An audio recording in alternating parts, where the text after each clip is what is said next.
এই ম্যাচটা কেমন উপভোগ করছেন? আমার কাছে মনে হইছে যে আর্জেন্টিনা যে নান্দনিক ফুটবল খেলে, সেটা আজকে আরেকবার প্রমাণ করছে। পুরো ম্যাচ ডমিনেট করে খেলছে। কি অ্যাটাক, কি ডিফেন্স সব জায়গায় একদম সলিড ছিল। আমরা শুরুতে এমিলিয়ানো মার্তিনেজকে নিয়ে যদি কথা বলি, একটাও কিন্তু তাকে সেভ দিতে হয় নাই। একটাও কঠিন পরীক্ষার মুখোমুখি তাকে হতে হয় নাই। ভেনেজুয়েলা একটাও শট অন টার্গেট রাখতে পারে নাই।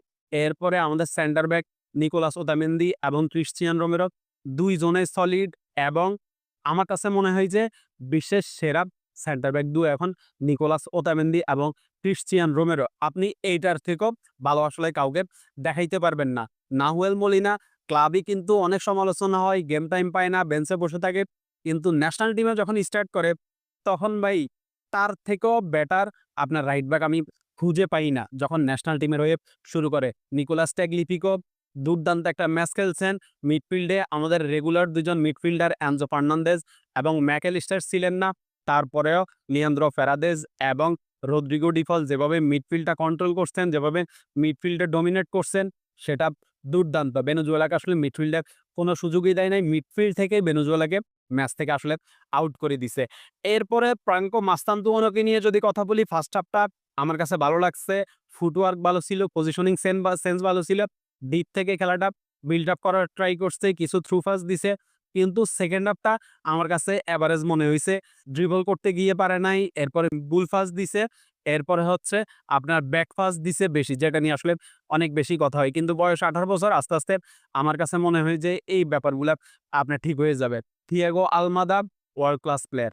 থিয়াগো আলমাদা আর্জেন্টিনার নেক্সট ফিউচার এইটা বারবার করে বলতে হয়। কারণ থিয়াগো আলমাদা প্রতিটা ম্যাচে আর্জেন্টিনার জার্সি গায়ে যে পারফরম্যান্সটা শো করে ভাই, দুর্দান্ত। থিয়াগো আলমাদা ক্লাবে আসলে অ্যাটলেটিকো মাদ্রিদে ৩ টা ম্যাচ খেলছে খুব সম্ভবত।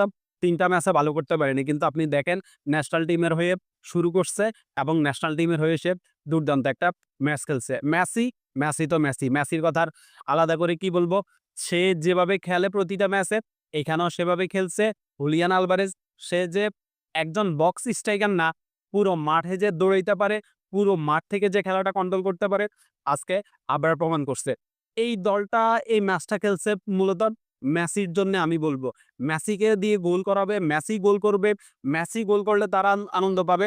সেটার জন্যই আজকে মনে হয় প্রত্যেকটা ফুটবলার জান-প্রাণ দিয়ে খেলছে। হুলিয়ান আলভারেজ যেই পজিশন থেকে মেসিকে পাস দিছে বা থিয়াগো আলমাদা যেই পজিশন থেকে মেসিকে পাস দিছে, এই পজিশন থেকে ওরা চাইলে খুব ইজিলি গোলবারে ট্রাই করতে পারত এবং গোল হওয়ার সম্ভাবনা কিন্তু খুব বেশি ছিল। কিন্তু ওরা মেসিকে বল পাস দিছে এবং মেসি ২ জায়গায় দুর্দান্ত ফিনিশ করছে। লাউতারো মার্টিনেজ সাব হয়ে মাঠে নামছে। মাঠে নামার সাথে, সাথে দুর্দান্ত একটা হেডে গোল করছে। নিকোলাস গনজালেসের কথা আসলে বলতে হয়। একে যে আর্জেন্টাইন ফ্যানরা লর্ড বলে, কেন বলে সেটা আজকে আরেকবার প্রমাণ করছে। মাঠে নামার সাথে, সাথে মেসি যে থ্রু পাস দিছে, ওইটা আসলে খুব ইজিলি ফিনিশ করার কথা। কিন্তু ও ফিনিশ করতে পারে নাই। যদিও পরে একটা অ্যাসিস্ট করছে, ওইটা মেসির পাস থেকেই ও লাউতারো মার্টিনেজকে অ্যাসিস্টটা করছে। তারপরও আমার নিকোলাস গনজালেসকে খুবই এভারেজ মনে হয়। আমার কাছে মনে হয় যে ওকে আর সুযোগ না দিয়ে আরেকজন প্লেয়ারকে সুযোগ দেওয়ার দরকার। ওভারঅল একটা টিম গেম ছিল। সবাই মেসির জন্য খেলছে এবং মেসি কিন্তু সেটার প্রতিদানও দিছে। তো বিশ্বকাপ বাছাই পর্বের আরেকটা ম্যাচ আছে ইকুয়েডরের বিপক্ষে। আর আজকে ভেনেজুয়েলার বিপক্ষে ৩-০ গোলে জয়ের পরে পয়েন্ট টেবিলে আর্জেন্টিনা ১৭ ম্যাচ শেষে ৩৮ পয়েন্ট নিয়ে টেবিল টপার হিসাবে আছে। আর বিশ্বকাপের আগে আমার মনে হয় না আর্জেন্টিনা নিজেদের ঘরের মাঠে কোনো ম্যাচ খেলার সুযোগ পাবে, যদি আর্জেন্টিনা আসলে ঘরের মাঠে কোনো ফ্রেন্ডলি ম্যাচ আয়োজন না করে। সবকিছু মিলিয়ে ম্যাচটা ভালো ছিল। আপনার কাছে কেমন লাগছে এই ম্যাচটা? সেটা অবশ্যই কমেন্ট বক্সে জানাতে পারেন। ধন্যবাদ সবাইকে।